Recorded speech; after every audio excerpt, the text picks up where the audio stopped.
Hello, मी ऋतुजा तुमचं सगळ्यांचं स्वागत करते आपल्या आणखीन एका नवीन ब्लॉगमध्ये.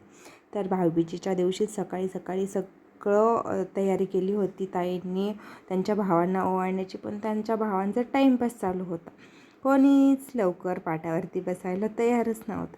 आरुष मात्र पारसच बसायला तयार होता. विशाल भाऊजींनाच आणलं शेवटी आणि बसवलं ओवाळण्यासाठी. आणि आरुषने काहीतरी केलं होतं, त्या आई सांगत होत्या की त्याने काय केलं म्हणून.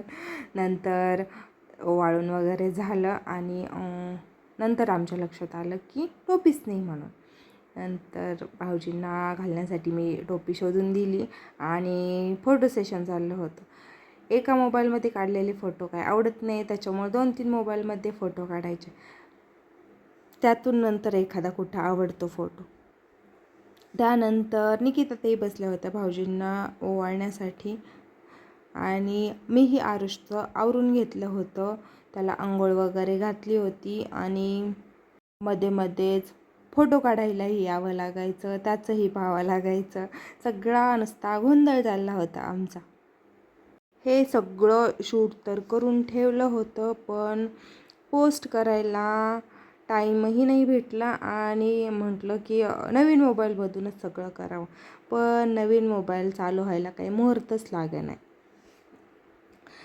तिकडे आरुषचे पप्पा बोलले की तुझ्या भावाकडून चालू करून घे, मला नाही जमत त्यातलं काही. आणि जुन्या मोबाईलला आहे स्टोरेजचा प्रॉब्लेम, कारण स्टोरेज सगळं फुल झालं आहे आणि काही जास्तच एडिटिंग वगैरे केलं की ते सेव्ह होत नाही आहे गॅलरीमध्ये. त्याच्यामुळे माझाच सगळा गोंधळ चालला आहे सध्या आणि अजूनही तो मोबाईल काय नवीन चालूच व्हायला तयार नाही आहे. त्याचं जे फाईल वगैरे फोटोज वगैरे जे काही सेंड केले जात आहेत या मोबाईलमधून, ते सगळं डिस्कनेक्ट होतं आहे. मध्येच काय होतं आहे त्याला काही समजेनाच झालं आहे. नवीन मोबाईल घेतल्यावरती असाच प्रॉब्लेम राहतो आणि त्यातल्या त्यात मला काय मोबाईलमधलं जास्त कळत नाही. त्याच्यामुळे सगळे ब्लॉग पोस्ट करायला खूपच लेट झालं आहे. चला असो. इथे नीताताई घेत होत्या भाऊजींना ओवाळून आणि आरुषचं हे मध्ये मध्ये चाललं होतं करायचं काम. तो काय भाऊजींपाशी जाऊन बसतही नव्हता आणि फोटोजही काढून देत नव्हता. मध्येच चाललं होतं त्याचं. सगळ्या फोटोमध्ये असा आला आहे मध्येच तो.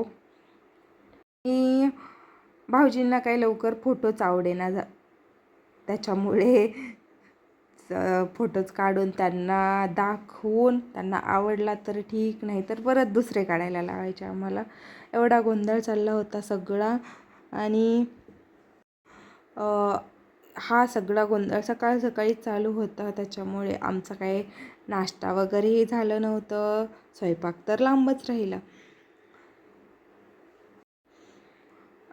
भाऊजींचं झाल्यानंतर आरुषच्या पप्पांनाही दोघींनीही ओवाळून घेतलं, आरुषच्या पप्पांना आणि आरुषला.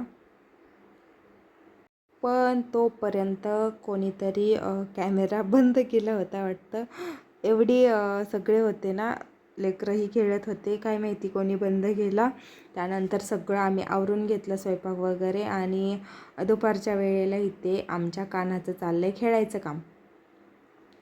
कान्हा हे नाव नाही आहे त्यांचं, श्रेयांश नाव आहे आणि त्यांच्या घरचे शंभू बोलतात. पण आमच्या आरुषने दुसरंच नाव ठेवलं आहे कान्हा म्हणून. तर आम्हालाही सवय लागली आहे कान्हाच बोलायची. खरंच खूप शांत लेकरं आहे. कोणाच्यात जास्त मिसळतही नव्हते लेकरांच्यात. त्यांचं त्यांचं एकटंच चालायचं खेळायचं काम. आणि कृष्णांचा चालला होता अभ्यास करायचं. आत्ताशी UKGला आहेत आणि अक्षर खूपच छान आहे त्या मानाने त्यांचं. पण त्यांची लिहिण्याची जी स्टाईल आहे ना, ती खरंच मला खूपच युनिक वाटली. म्हणजे हात असा उलटा ठेवून सरळ लिहित होते. मला खरंच खूप हसू येत होतं आणि हे कौतुकही वाटत होतं की अक्षर एवढं सुंदर येते असं लिहूनही. म्हणजे त्यांची युनिक अशी स्टाईल मोबाईलमध्ये कैद करून ठेवली. त्यानंतर संध्याकाळी आमचं जेवण झालं होतं, आईंचं आणि ताईंचं राहिलं होतं. पण आरुषची इथे नाटकं करायचं काम चाललं होतं. मोबाईल पाहत होता आणि मला असा ॲटिट्यूड देत होता, कसा तिरका तिरका पाहतोय माझ्याकडे, अशी नखरे करायला कुठून शिकलाय काय माहिती.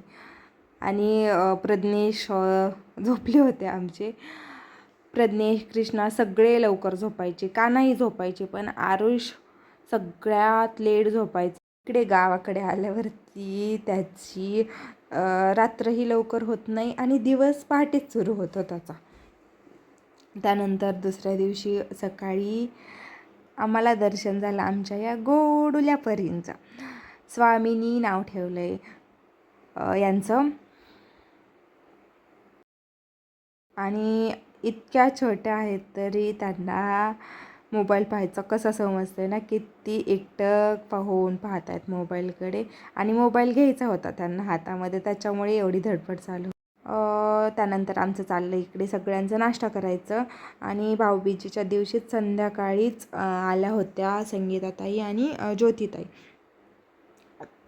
चौघीजणी आल्या होत्या आणि दोघीजणी राहिल्या होत्या अजून यायच्या. मला एकूण 6 नंदा आहेत, तर चौघी आल्या होत्या. आणि हे आमचे देवांश दादा. त्यांना इकडे गावाकडे जास्त करमत नाही, त्याच्यामुळे एवढे सॅड होते. ज्योतिताई आणि संगीताताई या दोघी आम्हाला दिवाळी घेऊन आल्या होत्या. तेही आवरायचं होतं. किचनवरती सगळा नाश्त्याचा वगैरे सगळा पसारा पडला होता. हॉलमध्ये लेकरांनी खेळण्याचा सगळा पसारा करून ठेवला होता. एकंदरीत आमच्या सगळ्या घरातच पसारा होता. आता लेकरं म्हटल्यावर चालूच राहणार, हो की नाही. ते सगळं आवरून घेतलं. आणि माझ्या माहेरीही भाऊबीजेच्या दिवशीच माझ्या दोन्ही बहिणी आल्या होत्या. त्यांची भाऊबीज सेलिब्रेट करून झाली होती, फक्त मीच नव्हते त्यांच्यात. आणि एवढ्या सगळ्या लेकरांच्या मिठीतून मला मोबाईल घ्यायला काही टाईम भेटतच नव्हता. डायरेक्ट संध्याकाळी मी मोबाईल हातात घेतला आहे. आणि तोपर्यंत संध्याकाळच्या वेळेपर्यंत आमची फक्त 2-4 लेकरं कमी आहेत ह्याच्यात, नाही तर सगळी गँग आली होती. बहुतेक 4 जण कमी दिसत आहेत ह्याच्यात. एवढी सगळी गँग आहे आमची. आणि सगळे लेकरं ना आरुषच्या पप्पांना नाही, विशाल भाऊजींना नाही, पण सोन्या भाऊजींना खूपच असं चिडवतात आणि त्यांनाच जास्त वैताग देतात. आणि आरुषच्या पप्पांनी घरूनच काम घेतलं होतं त्या दिवशी. त्यांना काही सुट्टी भेटली नव्हती ना, त्याच्यामुळे लॅपटॉप घेऊन आले होते ते येताना. आणि त्या दिवशी पूर्ण ते बिझी होते. आमच्यात काही त्यांना यायला भेटलंच नाही कसंच. आणि इथे मला चिडवतही होते ते. नेमकं कशावरून काय झालं होतं ते काय आठवत नाही मला आता, पण चिडवत होते.